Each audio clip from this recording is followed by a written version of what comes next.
दोस्तों कैसे हैं आप सब लोग। तो दोस्तों आज आप सब के लिए मैं एक बहुत ही इंपॉर्टेंट क्वेश्चन लेके हाजिर हो चुकी हूँ। इंश्योरेंस वर्सेस अश्योरेंस, इन दोनों का जो डिफरेंस है एग्जाम के पॉइंट ऑफ व्यू से देखा जाए तो थोड़ा इंपॉर्टेंट है और 5 मार्क्स के लिए क्वेश्चन एग्जाम में पूछा जाता है।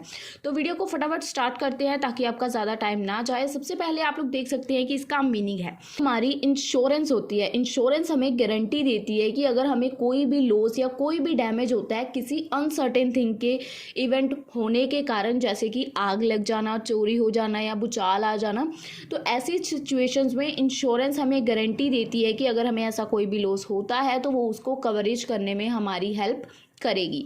बट जो अश्योरेंस है, अश्योरेंस हमें गारंटी देती है फाइनेंशियल कवरेज अगेंस्ट लॉस और damage cause due to an event that is sure. ये था कि अनसर्टेन इवेंट, मतलब अनसर्टेन कोई इवेंट होना, जैसे कि कोई फायर लग जाना, आग लग जाना, चोरी हो जाना या कोई भूचाल आ जाना। बट अश्योरेंस कब मिलती है? जब कोई चीज़ होनी तय है, जैसे कि डेथ पक्का है, होनी ही होनी है, तो उसके अगेंस्ट होती है अश्योरेंस। और अगर कोई ऐसी चीज़ है जैसे कि हमें फ्यूचर अनप्रेडिक्टेबल है, हमें नहीं पता फ्यूचर में क्या होगा, हमें डर लगा रहता है कि अगर कहीं ऐसा हो गया, तो हम लोग इंश्योरेंस करवाते हैं अपनी चीज़ों की, ठीक है। तो उन चीज़ों के लिए होती है इंश्योरेंस। और अगर कोई चीज़ हमें श्योर है कि वो होनी ही होनी है, जैसे हमें अब कोई हमारी हेल्थ इशू के बारे में पता है, तो जिसमें हम लोग ज़्यादा देर सर्वाइव नहीं करेंगे, हमें पता है, तो दैट केस हम लोग करवाएंगे अश्योरेंस। जैसे अब कोई बंदा बहुत बीमार है, उसकी डेथ होने वाली है, तो इंश्योरेंस होती है उस बंदे के लिए, क्योंकि वो चीज़ जो है होनी निश्चित है, वो होएगी होएगी। अगर कोई इंसान दुनिया में आया है तो जाएगा ही जाएगा। उसके बाद सेकंड है, इसका बेसिस क्या है? Insurance is based upon the principle of indemnity. ये इंडेमनिटी के प्रिंसिपल के ऊपर बेस होती है इंश्योरेंस। पर जो हमारी अश्योरेंस है वो सर्टेनिटी के प्रिंसिपल के ऊपर बेस होती है, यानी कि सर्टेन थिंग्स के ऊपर बेस होती है।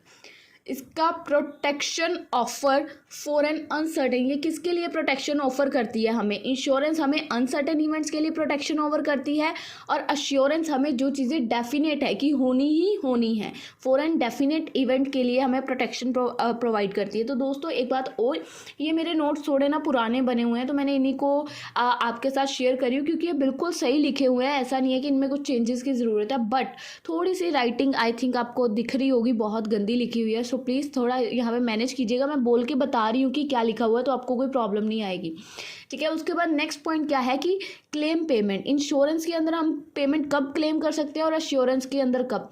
इंश्योरेंस के अंदर हम लोग जो हमारी पेमेंट है कब क्लेम कर सकते हैं? After happening the uncertain event. जैसे कोई हमारा चोरी है या आग लगी है, वो हो गया है इवेंट, उसके बाद आफ्टर, ठीक है, उसके बाद हम लोग इस पेमेंट को क्लेम कर सकते हैं। यहाँ पे क्लेम पेमेंट इज मेड इधर in the event of happening और at the time of maturity.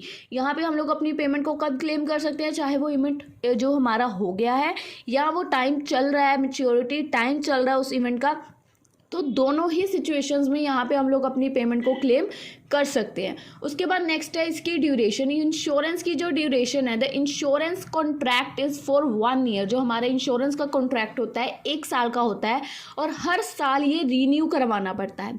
पर जो हमारी अश्योरेंस है, क्योंकि अब हमारी अश्योरेंस किस चीज़ के लिए? स्पेसिफिकली डेथ के लिए, ठीक है। तो ये है नहीं कि साल बाद साल हमें अपने आप को अपडेट करेंगे, ये तो पता है ना जब आनी है तब आनी है। तो अश्योरेंस होती है एक लॉन्ग टर्म के लिए। पर जो इंश्योरेंस है, अब ये तो नहीं पता ना इंश्योरेंस हमने करवाई कि कब कुछ भी मिस हैपनिंग हो जाए हमारी किसी भी चीज़ के साथ, तो ये एवरी ईयर हमें रीन्यू करवानी पड़ती है, और ये लॉन्ग टर्म के लिए होती है। अब जो हमारी इंश्योरेंस है, इसका मेन पर्पस क्या होता है? The purpose of the policy is to prevent risk. Main insurance का पर्पस क्या होता है कि जो हमारा रिस्क है उसको कम करना, एंड ऑफर करना हमें फाइनेंशियल एक हेल्प। जो भी हमारा लॉस होगा किसी भी अनसर्टेन थिंग के घटना, मतलब अनसर्टेन घटना के घटने से, तो उसके लिए हमारा जो भी लॉस होगा उसके लिए फाइनेंशियली हमें हेल्प ऑफर करना। तो ये मेन पर्पस होता है इंश्योरेंस का। पर अश्योरेंस का मेन पर्पस क्या होता है? The purpose of this policy is to prevent risk. ये भी हमारे रिस्क को प्रिवेंट करती है और हमें बेनिफिट अर्न करवाती है, एंड सिक्योर फाइनेंशियल कवरेज भी देती है for the losses of a certain event. जो भी सर्टेन इवेंट हैपन हुआ है उसके लिए हमारा रिस्क जो है उसको प्रिवेंट करती है, कुछ हमें बेनिफिट्स एक्स्ट्रा देती है, और कुछ हमारी फाइनेंशियल कवरेज को सिक्योर रखती है जो भी हमारे लॉसेज हुए हैं। सो दोस्तों ये कुछ पॉइंट्स थे हमारे इंश्योरेंस वर्सेस अश्योरेंस के डिफरेंस के बीच में। अब मेरी बात यहाँ पे ख़त्म नहीं हुई है, ध्यान से सुनिएगा। अब बहुत सारे बच्चों की यहाँ पे डिमांड होगी कि ये क्वेश्चन थोड़ा दीदी आपने स्मॉल में समझाया है, छोटा है, यानी कि अगर हमें इसकी लेंथ इंक्रीज करनी है तो क्या करेंगे। तो जैसे कि आप लोगों को जैसे ये क्वेश्चन आया एग्जाम में, तो सबसे पहले आप स्टार्टिंग में क्या लिखोगे, इंश्योरेंस का मीनिंग अपनी लैंग्वेज में। अब देखो आपने ये डिफरेंस समझा है मेरे से, आपको पता चल चुका है कि इंश्योरेंस क्या है। जैसे हम लोग फीचर्स के पॉइंट लिखते हैं ना, 1 2 3, एक एक लाइन का एक फीचर होता है, तो हम लोग 5-6 फीचर्स लिखते हैं। वैसे ही आपने इंश्योरेंस का मीनिंग लिखना है और उसके अंदर 5-6 पॉइंट्स लिखने हैं एक एक लाइन के अपनी लैंग्वेज में। इन्हीं पॉइंट्स में से आप लोग पिक कर सकते हो, बट सेम ये नहीं लिखोगे, कुछ थोड़ा सा अपनी तरफ से मॉडिफाई करोगे, क्योंकि मैं थोड़ा आपके ऊपर क्यों स्किप कर रही हूँ कि आपको भी क्वेश्चंस को क्रिएट करना आना चाहिए। अभी ऑटोमेटिकली सारा क्रिएट है, इन्हीं में से आपने लाइंस को पिक करके इसका हाफ पेज का मीनिंग बनाना है। हाफ पेज का इंश्योरेंस का मीनिंग, हाफ पेज का अश्योरेंस का मीनिंग। तो दोनों मीनिंग्स आप लोग स्टार्टिंग में लिखोगे, आफ्टर दैट सेकंड पेज पे आप लोग इस डिफरेंस को लिखोगे, तो एग्जाम में आपको 5 मार्क्स में से आराम से 5 मिल जाएंगे, क्योंकि ये 2 पेज का बन जाएगा। ये 1 पेज का क्वेश्चन है जो मैं आपको दिखा रही हूँ। तो आपको ये खुद से करना है, थोड़ा सा आप लोगों को खुद भी यहाँ पे अपना रोल प्ले करना पड़ेगा, तभी आप लोग आगे जाके खुद से क्वेश्चंस क्रिएट कर पाओगे। सारे क्वेश्चंस आपको यूट्यूब पे नहीं मिलने वाले हैं इन फ्यूचर में। सो आई होप आपको मेरा पॉइंट अच्छे से क्लियर है। अगर कुछ भी डाउट या कुछ भी प्रॉब्लम है तो आप लोग कमेंट सेक्शन में बता सकते हैं। इसके नोट्स आपको नीचे डिस्क्रिप्शन में मिल जाएंगे, आप लोग वहाँ से जाके ले सकते हैं। ये वाले नोट्स फ्री ऑफ कॉस्ट है, तो आप लोग इनको ले सकते हैं। दोस्तों अब हम मिलेंगे आपसे अपनी अगली वीडियो में, तब तक के लिए गुड बाय।